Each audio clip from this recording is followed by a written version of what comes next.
Hola, muy buenos días, mi querido amigo y mi querida amiga. Feliz semana.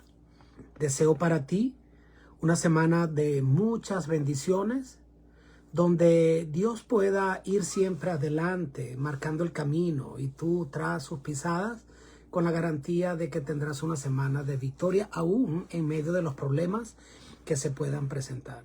Yo estoy feliz de poder compartir contigo una lección más la penúltima lección de este folleto maravilloso en el cual hemos estudiado durante ya casi 3 meses sobre el libro de Josué. Agradezco a Dios por toda la inspiración que derramó sobre el autor de esta lección. Creo que ha sido una lección maravillosa. He sacado pues muchísimos beneficios para mi vida personal, familiar, ministerial.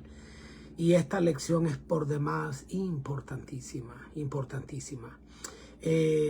La lección, el título es hermoso. El título dice: Dios es fiel. Y yo te pregunto, ¿tú has probado la fidelidad de Dios? ¿Realmente tú consideras que Dios es fiel, o lo decimos porque si no lo decimos, pues qué mal suena, o me da miedo decir que no, acusar a Dios de que no lo ha sido? ¿Podemos realmente decir con firmeza, con convicción, por experiencia propia, de que Dios ha sido, es y será fiel? Yo desconozco cuál sea el tipo de experiencias que tú has tenido, pero te puedo compartir por lo menos mi experiencia, que se resume en decir que a lo largo de toda mi vida Dios ha estado allí.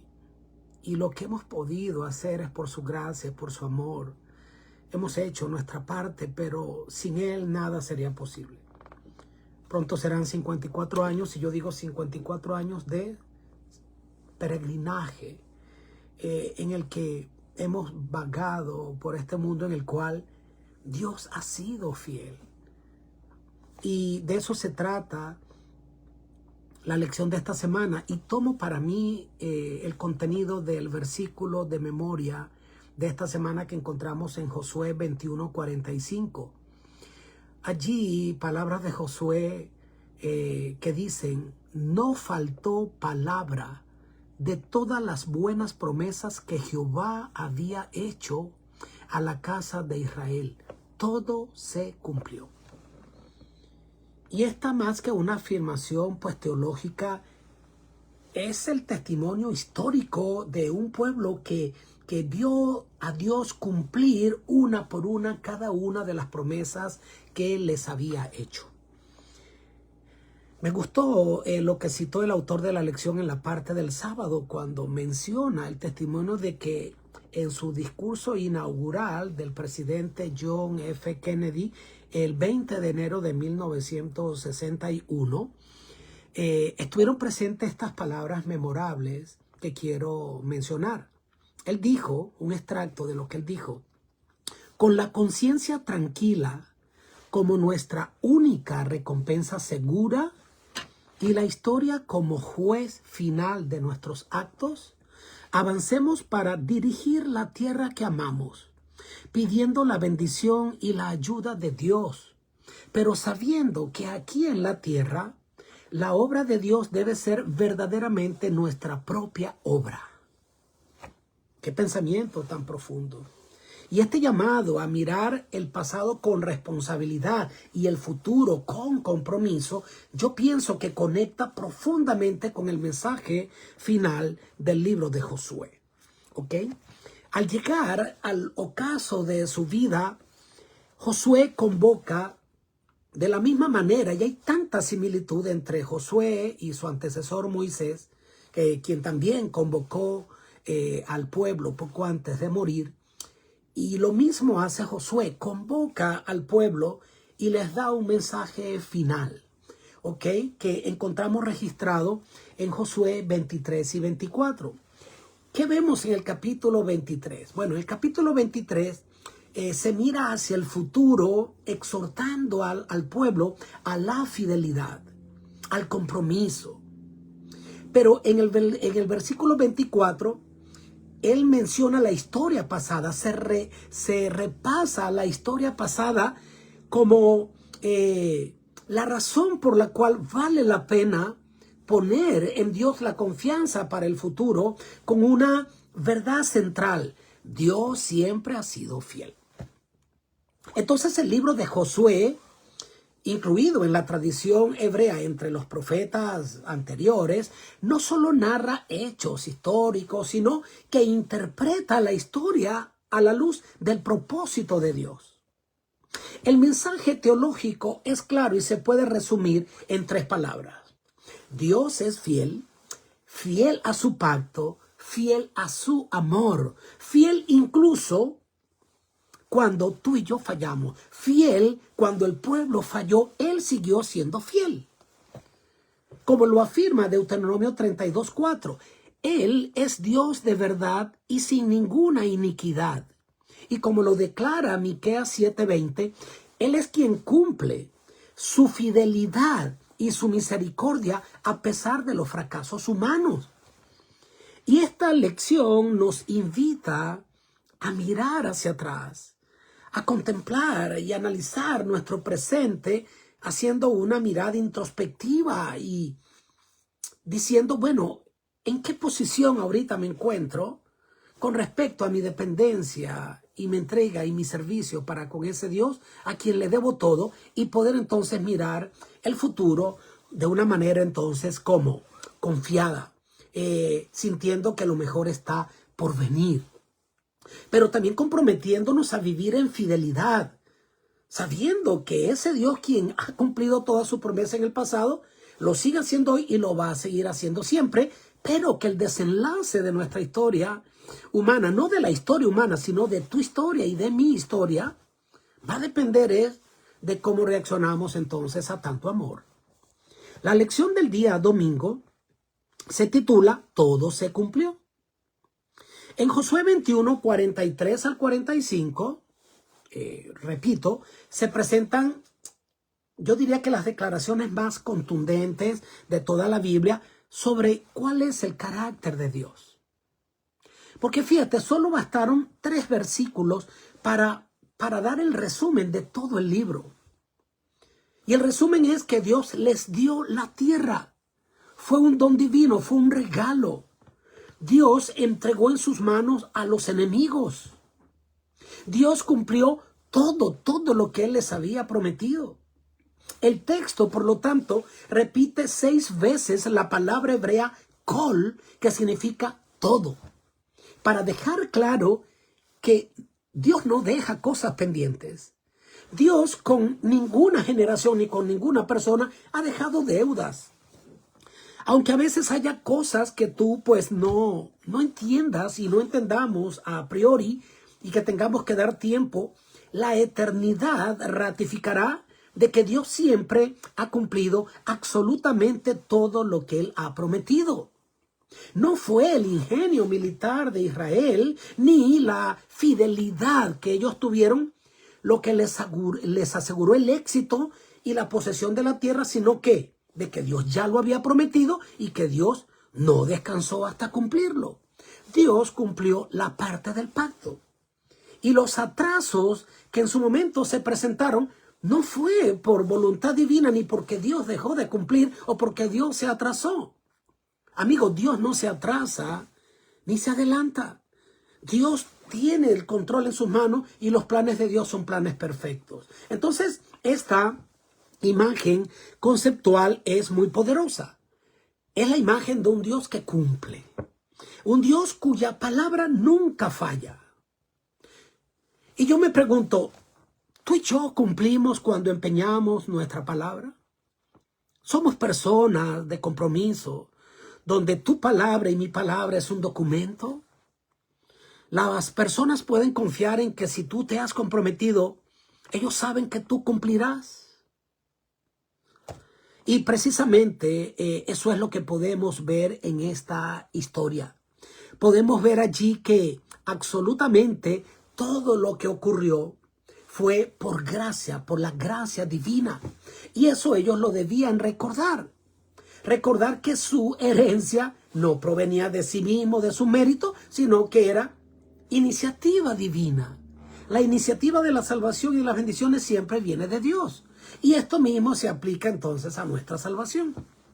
Fíjate la conexión tan importante que hay acá.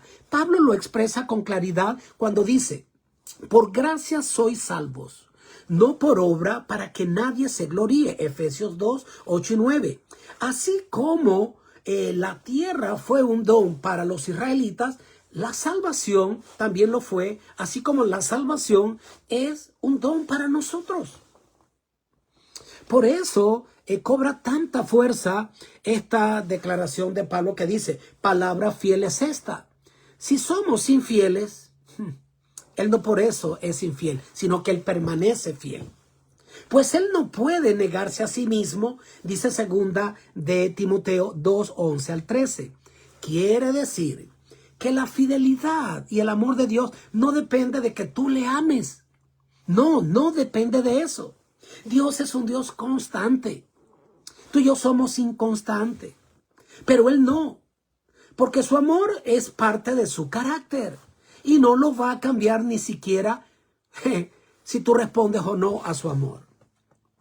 Desde el pacto adánico hasta el plan de redención anunciado allí en Génesis 3:15, donde se asegura la victoria y la derrota definitiva de Satanás de Dios sobre Satanás y el pecado, a pesar de que entró el pecado no frustró los planes de Dios, pues al final la muerte no tuvo ni tendrá la última palabra. ¿Por qué? Porque Cristo venció la muerte, porque Cristo ganó la vida con su vida perfecta. Ahora bien, aunque el plan de redención es seguro, no tengas duda de eso, el plan de redención es seguro, porque así Dios lo ha determinado. Ahora, nuestra participación personal allí sí involucra una decisión personalísima. El amor de Dios es incondicional, es una garantía. Pero la relación de pacto, en cambio, es relacional. Es una relación bilateral. En cambio, la relación de amor de Dios para con nosotros es una relación unilateral. Dios nos ama y se vuelve bilateral si tú decides amarle. Pero no deja a Dios de amarnos nunca. Dios siempre cumple, pero Él nos invita, oye, a que respondamos libremente a ese amor. Amor con amor se paga, ¿no? Entonces el llamado de este día es claro. El llamado de este día, donde se resalta que todo se cumplió, es que Dios nunca ha fallado. Yo te pregunto, ¿te ha fallado Dios alguna vez? ¿O tú eres el que ha fallado? Es absurdo, entonces, no confiar en un Dios que a lo largo de toda nuestra trayectoria de 20, 30, 50, 70, 80 años, veo que está conectada allí mi querida Piera, a quien quiero mucho, y mi cuñada Emilce, en este en vivo. Personas que tienen ya cierta edad.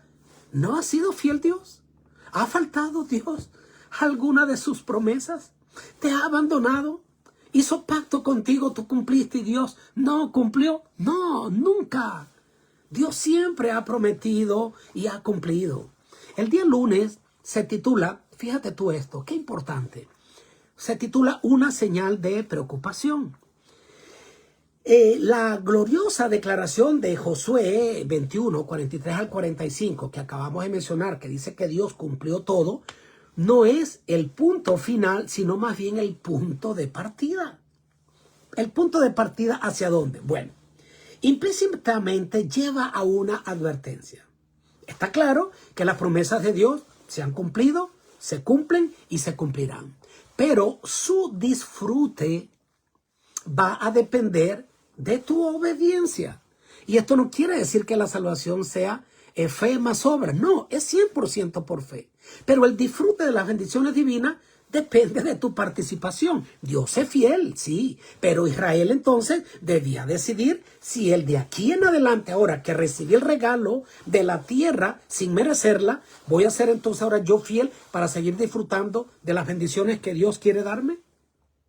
Es por eso que al final de su vida entonces Josué reúne al pueblo y él entonces pronuncia este discurso no para celebrar el pasado, sino para advertir al pueblo sobre el futuro y crear un compromiso de fidelidad en el corazón del pueblo y de los israelitas para con Dios de aquí en adelante, donde ahora iban a estar morando en la tierra. Josué deja claro que la conquista no fue resultado de un esfuerzo o una habilidad militar, sino de la intervención directa y milagrosa de parte de Dios. Dice, Jehová vuestro Dios es el que ha peleado por vosotros. Lo dice allí en Josué 23:3. Aún así, quedaban algunas naciones que expulsar. La victoria no era automática ni irreversible. Así como la salvación no es irreversible. Por lo menos es lo que nosotros creemos. Hay personas que creen que salvo hoy, salvo para siempre. Que la salvación, una vez que tú la has recibido, no se puede perder jamás. Respetamos la opinión de otras denominaciones, pero consideramos que no tiene entonces un asiento firme bíblico. Yo creo que sí, que la salvación es reversible, se puede perder. Ahora, para la apropiación de la salvación como de la tierra bastaba con creer y Dios les entregaría la tierra así como nos entrega el don de la salvación. Pero ahora se requería apropiarse de esa confianza en Dios por el resto de la vida. Como cuando usted se entrega a Cristo, ahora empezamos, no acaba todo. Cuando usted le acepta como su salvador personal. Ahora entonces se empieza ¿qué? Esa carrera donde usted hizo ese cambio y ese giro de 180 grados. Antes iba camino a la perdición, ahora va camino a la vida eterna. ¿Ok? Y probablemente se le van a agudizar los problemas. Porque como alguien dijo, pues si usted no tiene problema, bueno, revísese a ver qué será. ¿Será que entonces usted no se encuentra de frente al enemigo? Porque usted está caminando en la misma dirección hacia donde él va. Basta con que usted gire 180 grados y ahora vaya en un camino opuesto al cual antes de entregarse a Cristo iba, para usted encontrarse de frente con aquel que ahora entonces se va a oponer a usted, definitivamente. Entonces, hay una cosa acá importantísima. Es un principio que se aplica directamente a la vida cristiana. Presta atención a esto. Así como Israel no venció por medio de la espada ni de su preparación, sino por una acción divina, así es nuestra victoria espiritual. ¿Por qué nosotros podemos declarar en fe y sin temor a duda, soy salvo en Cristo, y si hoy me toca ir al descanso, pues soy salvo en Cristo, por sus méritos? Eso yo lo puedo declarar en fe, con fe. Y si no lo declaras, pues revísate, porque algo está mal. Dice la palabra de Dios en Colosenses 2:15 que Él despojó a los poderes del mal. Pero somos llevados ahora a vivir una vida de victoria usando las armas espirituales, como lo dice 2 Corintios 10, 3-5, y revistiéndonos de la armadura de Dios. ¿Sí? Como lo dice Efesios 6. Un solo hombre hará huir a 1000, dice Josué 23:10, no por fuerza humana, sino porque cuando invocamos el nombre de Dios, Satanás y sus huestes demoníacas tiemblan y se van. Porque tú y yo no le podemos hacer frente al enemigo, pero en Cristo somos más que vencedores. Satanás no le ha ganado una sola pelea a Cristo Jesús. Él es el victorioso, es el que no ha perdido una sola batalla. Entonces surge una pregunta honesta. ¿Y entonces por qué seguimos fallando? ¿Por qué a pesar de tener tan maravillosas promesas seguimos fallando? Bueno, pues la Biblia no lo oculta, porque se continúa la lucha y entonces allí viene y vamos a pelear hasta el final de nuestros días la batalla de la fe. Y que eso va a presentar desafíos y en ocasiones caídas. Y la Biblia no tiene reparo en mencionar de que aún los héroes de la fe fallaron. Se menciona la falla del gran Noé, falló después del diluvio. Fue renovador del nuevo pacto, pero él entonces cayó, se equivocó, se embriagó. Y también tenemos allí otras victorias ganadas por él, pero también caídas. Pero nos damos cuenta de que él falló. Incluso podemos ver entonces que en él se demuestra, así como en Moisés y en otros héroes de la fe, una cosa: la fragilidad humana. Pero ¿sabes qué por sobre todas las cosas se presenta allí?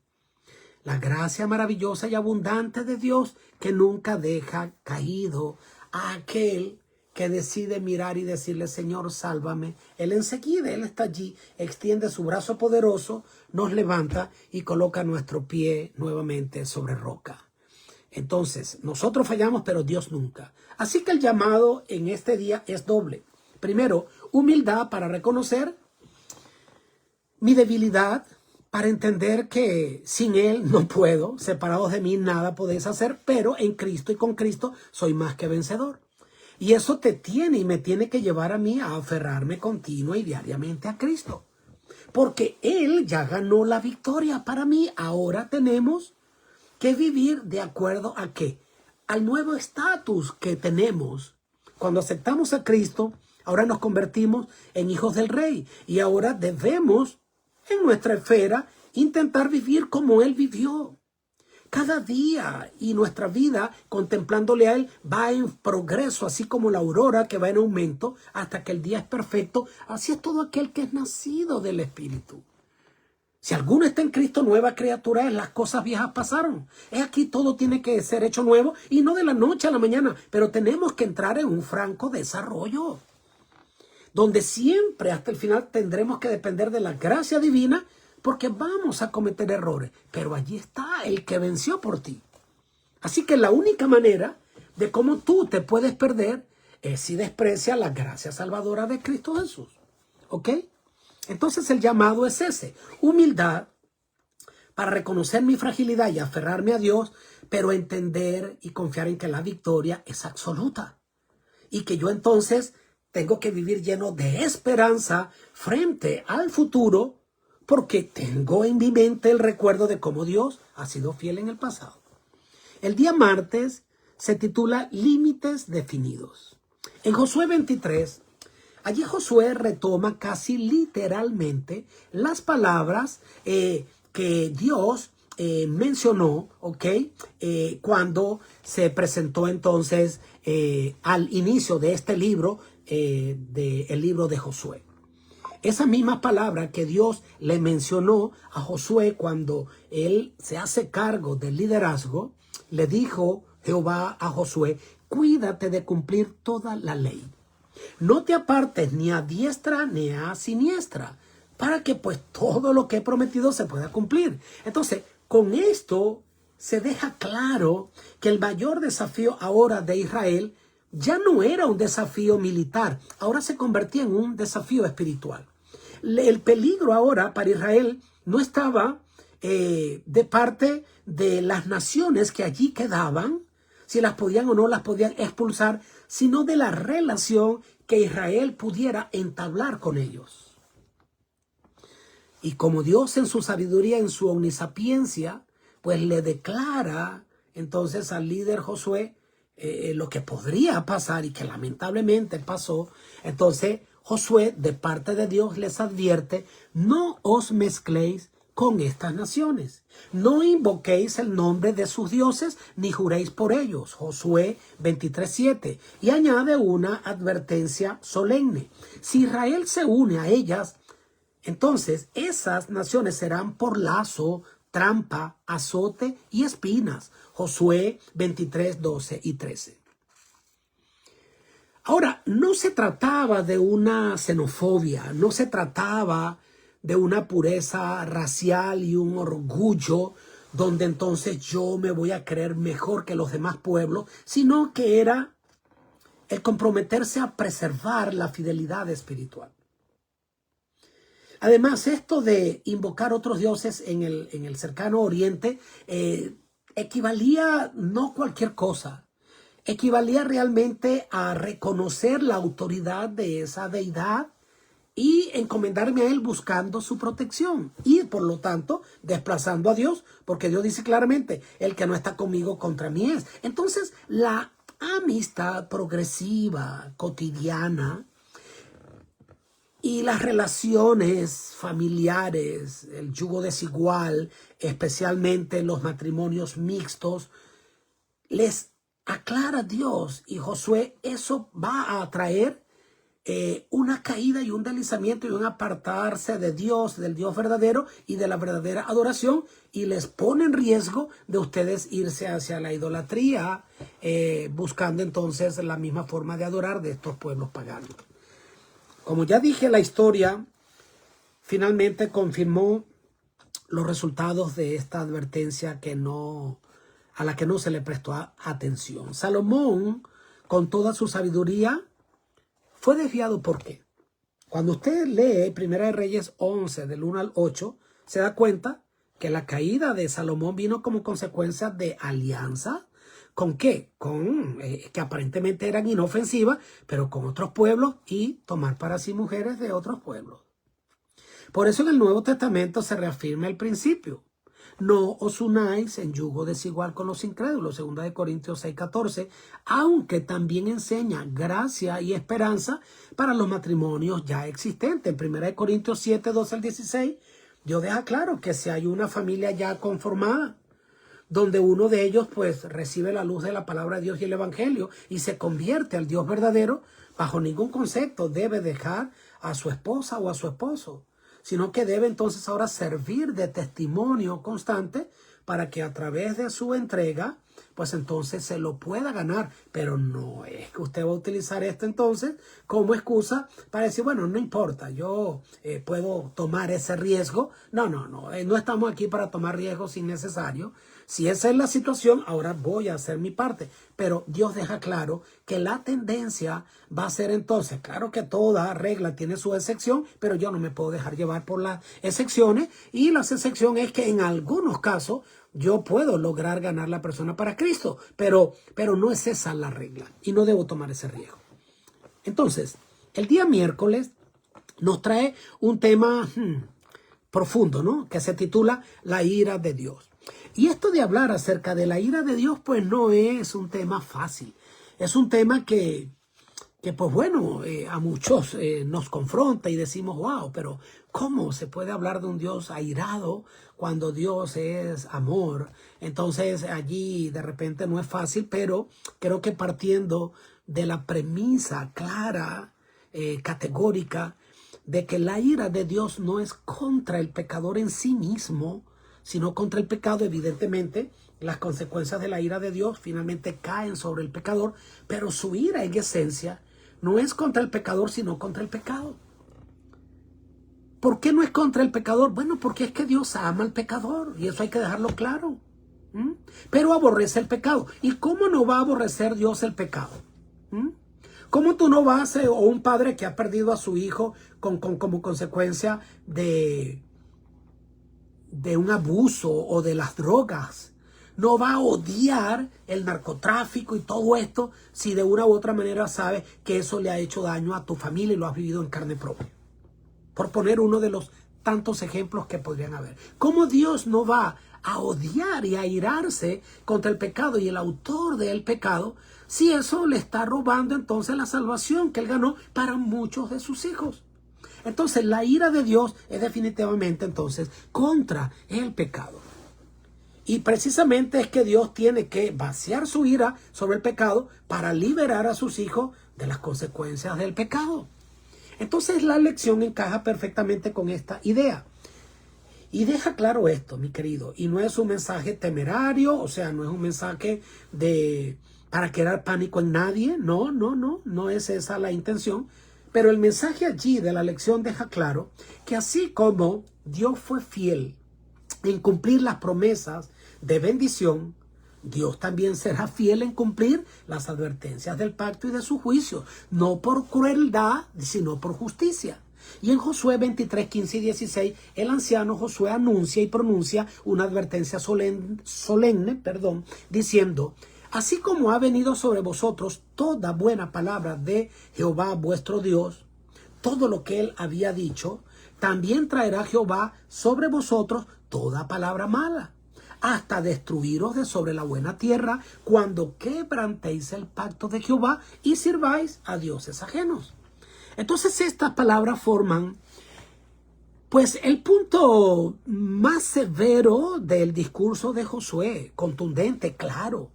El mismo Dios que cumplió fielmente a su promesa, ese Dios también va a cumplir sus advertencias.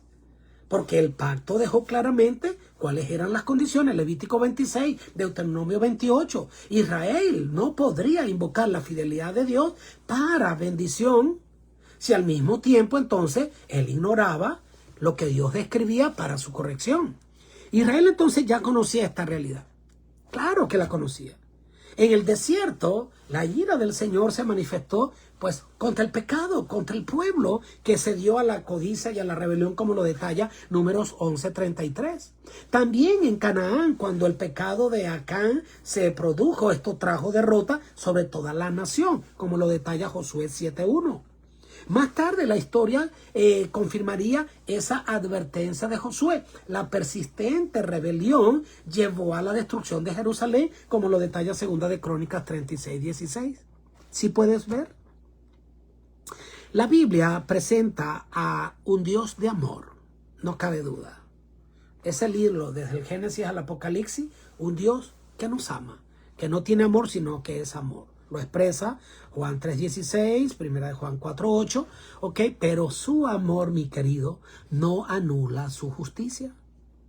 Pues su ira no es un arrebato de ira o una acción vengativa, sino que es la respuesta santa. Por eso se le llama la ira santa de Dios. La ira de Dios frente al pecado que corrompe, que destruye, que separa.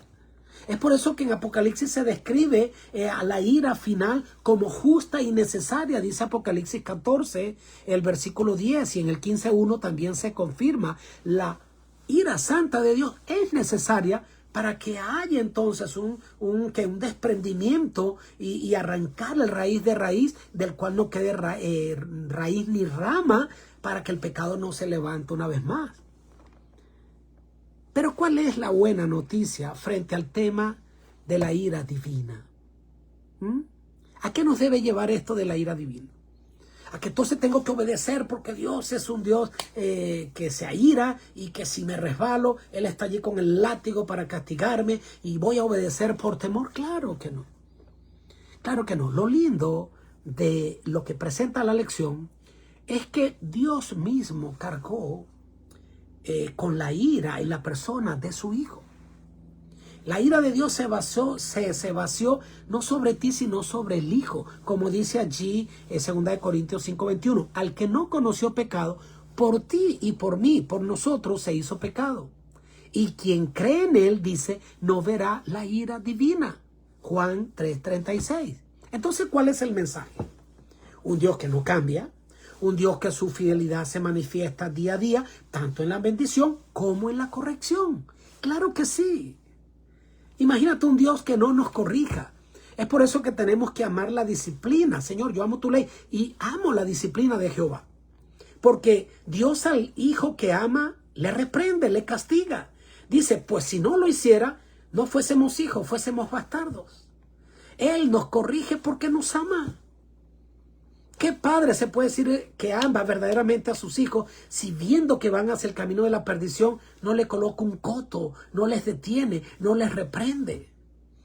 Ese sería un padre irresponsable y que no ama verdaderamente a sus hijos, pero Dios no es así. Entonces la pregunta no es si Dios es fiel o no, sino de qué lado del pacto yo voy a decidir vivir. La gracia nos invita a colocarnos bajo el amparo y la sombra de la cruz. La ira fue absorbida por amor y donde la justicia y la misericordia se encontraron fue en la cruz. Y esto es evidente. Mira, detesta Dios tanto el pecado que pues no dio por inocente a su hijo, que decidió voluntariamente llevar tus pecados en el madero por ti y por mí. Y ni siquiera entonces se excusó. Dice que se volteó. Cristo se sintió desamparado. Dios mío, ¿por qué me has desamparado? Porque es que el peso y la carga del pecado era tal que un momento en el que el Padre entonces dejó de estar con el Hijo. Y no es porque le dejó de amar. Es porque Él detesta el pecado. Entonces, la ira de Dios va a caer sobre un lugar donde si tú decides allí permanecer, pues te va a alcanzar la ira divina. Pero si tú decides estar al amparo de la cruz, la ira no te tocará. Y fíjate tú que hay una similitud tremenda. En el discurso final de Moisés, Moisés dijo: a los cielos y a la tierra llamo por testigo hoy delante de vosotros, que he puesto aquí delante de vosotros la vida y la muerte. Escoge pues la vida para que vivas tú y tu descendencia. Y Josué, precisamente en su discurso final, les dice claramente: por favor, escojan hoy a quién van a servir. Pero mi casa y yo vamos a servir a Jehová. Es el mismo mensaje. Escoge de qué lado vas a estar.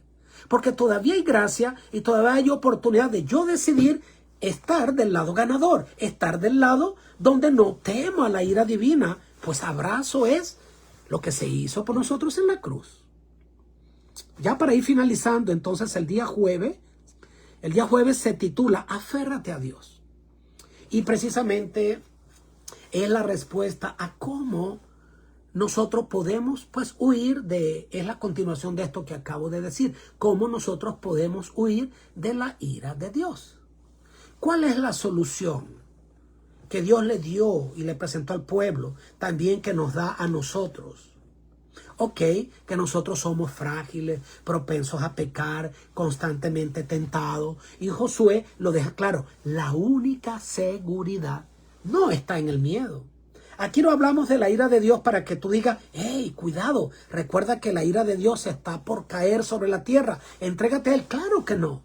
Ese no es nuestro mensaje, no es mi mensaje, no fue el mensaje de Josué, ni de Moisés, no es el mensaje de la Escritura. Claro que no, no es predicar desde la ventana del miedo y tampoco recordar una lista de prohibiciones, sino un mensaje de amor donde el Evangelio dice: llevad mi carga, mi yugo es ligero y es liviana mi carga, porque cuando uno obedece por amor, eso no es carga, es una delicia.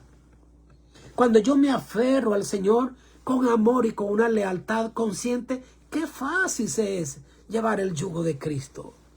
Josué exhorta al pueblo diciendo: tened sumo cuidado por vuestra vida de amar a Jehová vuestro Dios. Josué 23:11. Y la expresión es intensamente enfática. Dice, amar a Dios no es un mero sentimiento, no es una frase cliché, algo superficial, sino que es una decisión que involucra toda mi vida y un trabajo diario que tiene que ver con relacionamiento, donde tú tienes que experimentar: para mí el vivir es Cristo. El vivir es Cristo. Mi cotidianidad es que yo vivo con Él. No cuando voy a la iglesia, es cuando me despierto, es cuando salgo al trabajo, es cuando enamoro, es cuando hago negocios, es cuando regreso a casa, es cuando juego, es cuando hago todo. Él es mi vida. Y me relaciono con Él todo el tiempo. Y para mí es grato relacionarme con alguien que me ama tanto, a quien le debo todo.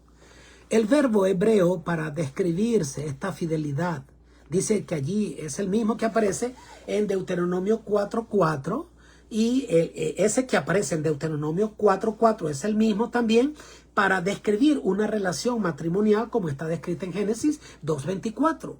O sea, es una lealtad inquebrantable. Es como esa lealtad que se describe en la historia de Ruth para con Noemí, que está registrada en Ruth 1:14. No te dejaré. Tu pueblo será mi pueblo, Dios mismo, tu Dios será mi Dios. Decide quedarse con ella. Es un amor que se adhiere, que permanece, que no huye, que no deja por conveniencia, que cuando se presentan las dificultades te abandono y te dejo, Señor. No.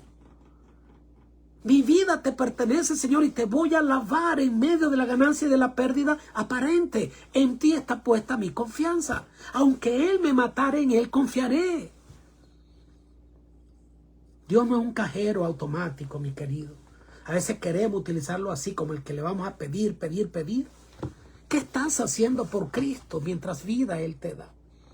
¿Sembrando está su palabra o te hallas durmiendo quizás? ¿Qué estás haciendo por Él? Su vida Él dio por ti, dice ese canto. ¿Y tú qué le darás? ¿Qué le estamos dando a Él? No porque con lo que le damos nos salvamos, no. Sino porque cómo no darle yo toda mi vida a Él. Si todo Él a mí me lo ha dado. En medio de mis imperfecciones, de que pues quisiera siempre permanecer fiel en todo e ir cada día en avance. A veces retrocedo, me equivoco, pero Él sabe que mi corazón le pertenece. Entonces, Josué reconoce que hasta ese momento Israel había vivido esa fidelidad, pero lamentablemente el libro de Jueces mostrará cómo esta lealtad se perdió cuando el pueblo dejó de aferrarse al Señor. Dios no exige, mi querido, amor de forma obligada, arbitraria. El mandamiento es a amar a Dios. Amarás a Jehová con todo tu corazón. Está en Deuteronomio, en Josué, en Mateo. Y esto surge como respuesta natural a lo que ya Él hizo. Yo le amo, ¿por qué? Porque Él me amó primero. Y dice, yo os tomé sobre alas de águilas y os he traído a mí. Con cuerdas de amor te atraje y por eso te he prolongado mi misericordia, dice la palabra de Dios. Y pudiera repasar más y más y más textos donde se presenta esta realidad. La iniciativa de la salvación es divina, no es humana. Y solo por gracia somos salvos. Dios ama primero. Y tu amor, mi amor y mi servicio siempre es una respuesta a ese amor, nunca una condición. Y aquí está la clave. Dios nos ama incondicionalmente. Para experimentar sus bendiciones, debemos aceptar ese amor y corresponderlo. Es como una relación humana. Yo le ofrecí amor sincero a mi esposa. A ti te la ofreció tu esposo o tú a tu esposo o a tu esposa. Yo te ofrecí fidelidad, entrega total. Si me aceptas, seré tu compañero toda la vida. Te cuidaré, trabajaré para ti. Te voy a servir, te voy a consentir. Yo voy a hacer una ayuda idónea para ti. Todo eso. Y ahí está el ofrecimiento. Pero ¿qué es si esa persona me rechaza? Si mi propuesta de amor la rechaza. Mi amor era sincero, mi ofrecimiento sincero. Pero todo lo que yo le prometí, pues quedó sin un espacio para yo derramarlo. No porque falte el amor o no haya sido sincero, sino porque falta apertura, aceptación. ¿Cómo te doy todo lo que te he prometido si tú no me dejas amarte? Si tú no aceptas mi amor. Exactamente igual. Aferrarse a Dios no significa perfección, pero sí significa dependencia. Significa permitir que su amor nos transforme, que Él produzca en nosotros tanto el querer como el hacer, pues esa es su voluntad. Y así como huimos de la idolatría, del pecado, de la ira, no por nuestra fuerza, sino permaneciendo en aquel que nos amó primero. Es la única manera. Es la única manera. Por eso Jesús pudo decir, un mandamiento nuevo os doy, ¿no? Pero que era nuevo, pero a la vez era antiguo. Que os améis unos a otros como yo os he amado. Juan 13:34. Y el nuevo el mandamiento es nuevo en su profundidad, pero antiguo en su esencia, ¿no? Cuando nos aferramos al Señor, su amor se refleja en nuestra vida, la obediencia deja de ser una carga para convertirse en una delicia. Señor, amo tu ley y me deleito en guardar tus mandamientos. No son gravosos para mí, porque el mandamiento es justo, santo y bueno. Es una respuesta agradecida, porque Dios nunca te pide o te prohíbe algo para fastidiarte la vida. Créeme que no, es por tu bien. La verdadera seguridad no está en temer a la ira entonces del Señor, sino a permanecer abrazados a ese Dios que nos ama. Bueno, familia querida, hemos llegado al final de esta lección. Es una lección maravillosa, clara, profunda. Vemos allí las últimas palabras de Josué. Esas palabras a mí me han recordado que la historia de la fe no se puede sostener con teorías, sino con vivencias, con un relacionamiento con Dios continuo. Él allí invita al pueblo a mirar atrás, a recordar lo que ya Dios hizo, cómo cumplió sus promesas, cómo le sostuvo cuando incluso ellos fallaron. Pero la gran pregunta final para Israel y para nosotros no es si Dios ha sido, eso será fiel. Es si nosotros hemos respondido, estamos respondiendo y vamos a responder pues a este amor, con dependencia de Él, con obediencia espontánea, genuina. La hermana Elena de White, en la parte del viernes de esta lección, y quiero terminar con esto, ella, voy a dar como un resumen, advierte que Satanás engaña a muchos con la idea de una gracia sin justicia. Una gracia que excusa el pecado en lugar de erradicarlo.